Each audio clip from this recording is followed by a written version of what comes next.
श्रोता प्रेमियों, मैं राम सागर शास्त्री आप लोगों के समक्ष रखने जा रहा हूं एक प्रसंग, सरयू नदी की उत्पत्ति और अयोध्या में आगमन।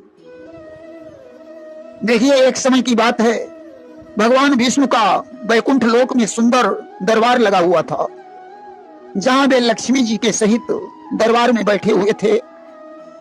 एक समय वैकुंठ मझारी और बैठे नारायण युद्ध नारी।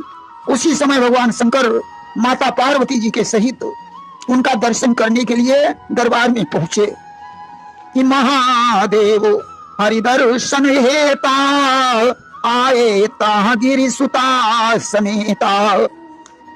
पहले तो उन्होंने विष्णु को प्रणाम किया कि सशंख चक्रम सकरीट कुंडलम सपीत वस्त्रम सरसीरुहेक्षणम सारवच्छास्थल कौस्तुभश्रियम नमामि विष्णुं शिरसा चतुर्भुजम। इसके बाद दरबार की सुंदरता देखकर वे नृत्य करने लगे। आज भगवान शंकर का नृत्य देखकर विष्णु जी प्रसन्न हो गए कि नृत्य देखी रीझे भगवाना और बोले हर मांगहु वरदाना। उन्होंने भगवान शंकर से कहा, भोलेनाथ, मैं तुम्हारे नृत्य पर प्रसन्न हूं, मुझसे कोई वरदान मांग लो। शंकर जी ने कहा, प्रभु, मुझे और किसी चीज की आवश्यकता नहीं है, मुझे सिर्फ आपकी भक्ति चाहिए। कि कहा पशुपति जो दाया कीजिए और तो मोहि भक्ति आपनी दीजिए। भगवान शंकर के इन वचनों से विष्णु का शरीर गदगद हो गया और उनकी आंखों से प्रेमाश्रु बहने लगे कि सुनि प्रभु वचन नीर द्रग ठहु, सुनि प्रभु वचन नीर द्रग ढयऊ और ब्रह्मा अति प्रसन्न मन भयऊ। ब्रह्मा जी दरबार में बैठे हुए थे, उन्होंने भगवान विष्णु के आंसुओं को कमंडल में भर लिया और उसका नाम सरयू रख दिया। सोई जल डारी कमंडल लीना और सरयू नाम ता सुधरि दीना। सरयू का एक नाम त्रिनयनजा भी है, क्योंकि इनकी उत्पत्ति भगवान शंकर की कृपा से हुई है। इधर सज्जनों, अयोध्या में अम्बरीश के वंश में एक राजा की उत्पत्ति हुई जिनका नाम इक्ष्वाकु था। इसी इक्ष्वाकु वंश में भगवान राम का जन्म हुआ था। राजा इक्ष्वाकु बड़ा ज्ञानी, धर्मनिष्ठ और प्रतापी राजा था। प्रजा को पुत्र के समान समझता था। उसके राज्य में प्रजा बड़ी प्रसन्न थी। एक बार राजा इक्ष्वाकु ने विचार किया कि हमारे राज्य में एक नदी होनी चाहिए, क्योंकि नदी का स्नान उत्तम माना जाता है। ऐसा सोचकर राजा वशिष्ठ जी के पास पहुंचा कि गुरु गृह गए तुरंत महिपाला और चरण लागी कि अभिनय विशाला। उसने वशिष्ठ जी को प्रणाम किया। वशिष्ठ जी ने राजा को आशीर्वाद दिया और पूछने लगे कि के ही कारण आगमन तुम्हारा और कहा उस बेगिन लाभ उबारा। कहिए महाराज इक्ष्वाकु, आप किस लिए आए हैं? राजा ने कहा, विप्रदेव, हमारी ऐसी कामना है कि मेरे राज्य में एक पवित्र नदी होनी चाहिए, जिसमें स्नान करके मुझे और मेरी प्रजा को प्रसन्नता प्राप्त हो। वशिष्ठ जी के आश्रम में कामधेनु गाय की पुत्री नंदिनी रहती थी। आज वशिष्ठ जी ने नंदिनी से पूछा, बेटी, तुम बताओ, क्या स्वर्ग में कोई नदी है?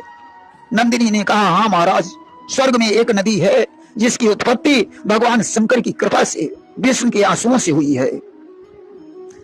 वह नदी ब्रह्मा जी के कमंडल में है। आप ब्रह्मा जी से मांग कर उस नदी को प्राप्त कर सकते हैं। वशिष्ठ जी ने आज ब्रह्मलोक को प्रस्थान कर दिया।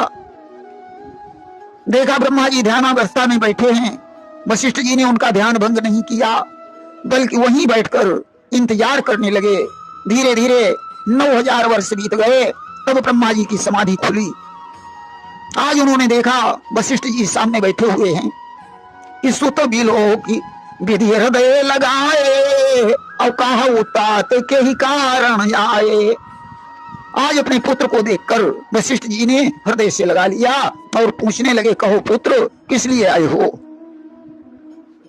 वशिष्ठ ने कहा, पिताजी, मैंने सुना है आपके कमंडल में सरयू नदी है, ब्रह्मा ने कहा, पुत्र तुम्हें सरयू के बारे में कैसे पता चला? वशिष्ठ जी ने कहा, पिताजी यह रहस्य मुझे नंदिनी ने बताया है। राजा इक्ष्वाकु की ऐसी कामना है कि मेरे राज्य में एक नदी होनी चाहिए, इसलिए आप सरयू को प्रदान करने की कृपा करें। आज ब्रह्मा ने कमंडल को उलट दिया, वह जल जाकर सुमेरु पर्वत पर रुक गया। वशिष्ठ जी ने ब्रह्मा की प्रार्थना की, पिताजी अब मुझे क्या करना चाहिए? ब्रह्मा ने कहा, पुत्र अब ऐसा करो, देवराज इंद्र के पास जाकर ऐरावत हाथी ले आओ, जो अपने दांतों से पर्वत को खंडित कर देगा और जल पृथ्वी पर बहने लगेगा।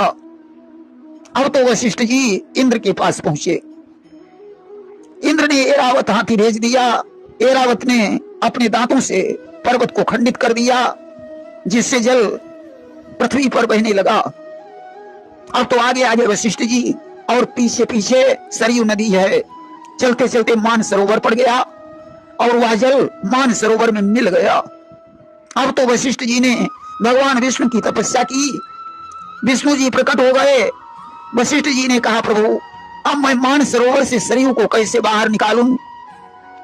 विष्णु ने कहा, तुम अपने मस्तक से मान सरोवर के जल को उछालो, उछालने से सरयू बाहर निकल आएंगी। और तब वशिष्ठ जल जाई हिलोरा और निकसी चली सरयू पर जोरा। तब वशिष्ठ ने अपने मस्तक से जल को उछाला, सरयू बाहर निकली और वशिष्ठ जी के पीछे पीछे चल पड़ी। और गिरिपुर ग्राम धाम करि पावन, वही अवधपुर आई सुहावन। इस प्रकार गांव नगर पर्वत धाम आदि को पवित्र करती हुई सरयू नदी अयोध्या में आकर बहने लगी। वशिष्ठ जी के द्वारा लाए जाने के कारण सरयू को वशिष्ठी भी कहते हैं। राजा इक्ष्वाकु ने वशिष्ठ जी को धन्यवाद दिया। सरयू नदी का दर्शन करके उन्हें बड़ी प्रसन्नता हुई। महाराज इक्ष्वाकु के यहाँ 100 पुत्रों का जन्म हुआ। इसी वंश में रघु, अज और दशरथ का जन्म हुआ। वशिष्ठ जी रघुवंश के पुरोहित रहे। महाराज दशरथ के यहाँ भगवान श्री राम का जन्म हुआ था। प्रेम से बोलिए सियावर रामचंद्र की जय।